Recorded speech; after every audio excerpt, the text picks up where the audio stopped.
Caribbean সাগরের নীল জলের মাঝে ছড়িয়ে থাকা এক দ্বীপ লিটল সেন্ট জেমস।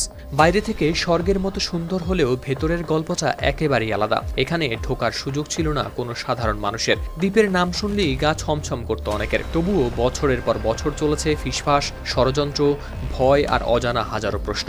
অবশেষে প্রথমবারের মতো প্রকাশ্যে এলো সেই দ্বীপের ভেতরের দৃশ্য। কুখ্যাত প্রয়াত শিশু যৌন নিপীড়ক জেফ্রি অ্যাপস্টেইন তার ব্যক্তিগত এই দ্বীপকে একসময় ডাকতেন লিটল সেন্ট জেফ নামে, যেখানে বিলাসিতা ছিল মুখোশ আর নীরবতার আড়ালে লুকিয়ে ছিল এমন এক সত্য যা এখন তাড়া করে বেড়াচ্ছে বিশ্বকে। গেল 31 জানুয়ারি বুধবার মার্কিন কংগ্রেসের ডেমোক্রেটরা প্রকাশ করেছেন কঠোর নিরাপত্তায় ঘেরা দ্বীপের ভেতরকার ভিডিও ও ছবি। এক কথায় এবার খুলে গেছে অ্যাপস্টেইন দ্বীপের ভেতরের দরজা। ধারণা করা হচ্ছে এগুলোর অধিকাংশই এর আগে কখনো আসেনি প্রকাশ্যে। মার্কিন ভার্জিন দ্বীপপুঞ্জে অবস্থিত ক্যারিবিয়ান সাগরের পার ঘেঁষা এই দ্বীপে দেখা যায় এক বৃহৎ ভিলা, যার পাশে রয়েছে পাথরের দেয়াল ও বিভিন্ন ধরনের মূর্তি। ভিডিওর শুরুতেই দেখা যায় বিশাল এক সুইমিং পুল, তার সাথেই পাথরের এক কালো মূর্তি।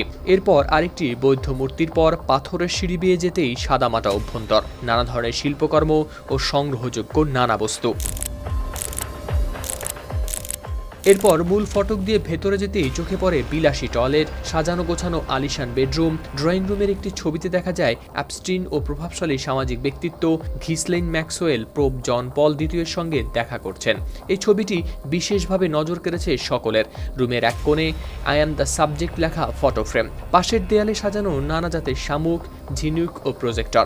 সেই সাথে রয়েছে আরও অনেক শিল্পকর্ম। পাশাপাশি দেখা যায় সাজানো গোছানো বেশ বড় এক রান্নাঘর। ভিডিওর শেষ দিকে ভবনের ছাদ থেকে দেখা যায় সমুদ্রের নীল জলরাশি। এদিকে ওভারসাইট কমিটির ডেমোক্রেট সদস্যরা বলেন তারা অ্যাপস্টেইনের সম্পত্তির 150টিরও বেশি ছবি ও ভিডিও প্রকাশ করেছেন, যাতে অ্যাপস্টেইনের বন্ধ দরজার আড়ালের এক ভয়াবহ চিত্র ধরা পড়ে। এক্স হ্যান্ডেলে করা এক পোস্টে তারা জানান, নিজেই দেখুন, আমরা থামব না যতক্ষণ না এই ধামাচাপা শেষ হয় এবং বেঁচে থাকা ভুক্তভোগীরা ন্যায় বিচার না পায়।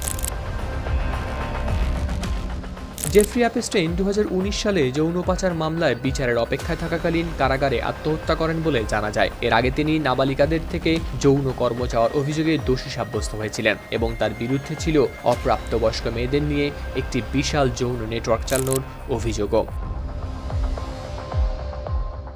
হাওলাদার শামীম, RTV।